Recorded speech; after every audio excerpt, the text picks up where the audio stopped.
Hey everyone, this video is going to be about the interventions that were taken in the NICU to help baby girl breathe. So she was born at 31 weeks and 3 days. She was breathing on her own, which was awesome when she was first born. Like I said in that last video, she was crying, which was amazing, and it gave me some reassurance. But when she got wheeled to the NICU and hooked up to all the machines, Tanner took a video of her, and at first we thought it was a super cute video because she was making all the baby noises.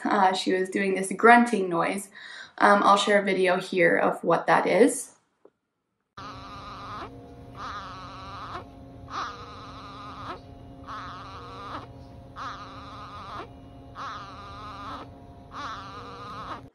So that grunting noise essentially meant that her lungs were getting tired and too tired to breathe.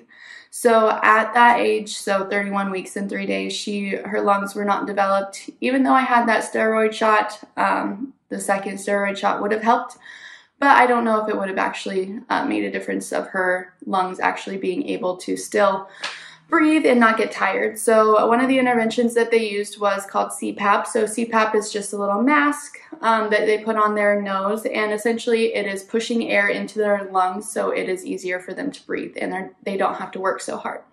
So there were two types of CPAP. So there was the mask, and then there were also prongs that would go up her nose.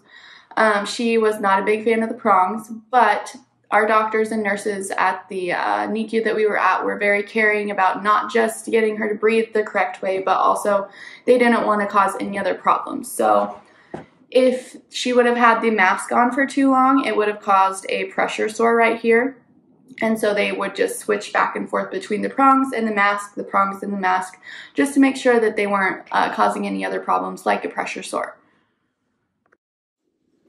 This is the mask that I was talking about. So again, just went over her nose. And this is the prongs. So there were two little things that went up her nose. Another intervention that they used for her breathing was she was hooked up to monitors 24/7. So she had things to monitor her oxygen level, her heartbeat, and her respiration. So all three of those things are very important, and they all kind of coincide with each other. So if the monitors would get down below a certain level, alarms would go off, and then a nurse or doctor would be able to run in there and be able to do whatever they needed to do to help. So what our baby would do is she would, what they called, forget to breathe. So at that time, their brain isn't developed enough to just breathe on their own and remember to breathe the entire time. So it's kind of crazy. But so she would, sorry, there's a lot of ums and buts in that sentence. So she would forget to breathe, and those were called episodes. So those episodes, they were counting each day to kind of track her progress. They wanted her to have less episodes the further that she was in there. Unfortunately, she wasn't really having less episodes. She was still having quite a few. And so one of the interventions that the doctors did was they gave her caffeine, which I think is kind of crazy because who would think to give a newborn baby caffeine? But caffeine is a stimulant. So just like us, when we drink caffeine, we're a little bit more awake. You know, our brain is a little bit more active.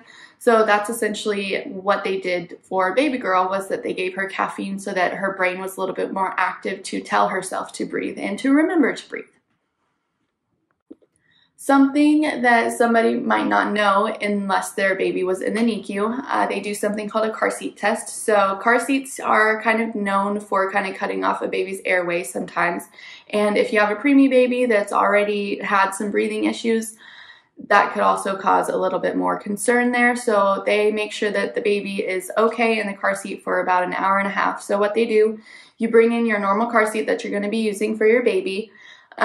You strap in baby like you normally would in the car. You literally just sit in on the floor, and they're hooked up to their monitors, and they're just monitoring their heart rate, their oxygen, and their respiration just to make sure that that doesn't drop. So just a little side note, when they're in the car seat, if their neck gets down like this, or because of course babies don't really have that much head control when they are first born, so if their head is kind of tilted a different way, it can cut off their airway, which means that you need to make sure that you strap in your baby correctly and nice and tight, and they can't really like move around a lot. But anyways, she did great on her car seat test, so we were in the clear there. And yeah, thank you for watching this. Again, I'm just trying to educate people on what I learned in the NICU, and I just think this stuff is very interesting, especially if you're a new mom. You want to research everything that you possibly can. So here I am to try to help other moms. Anyways, thank you for watching, and just stay tuned for the next video.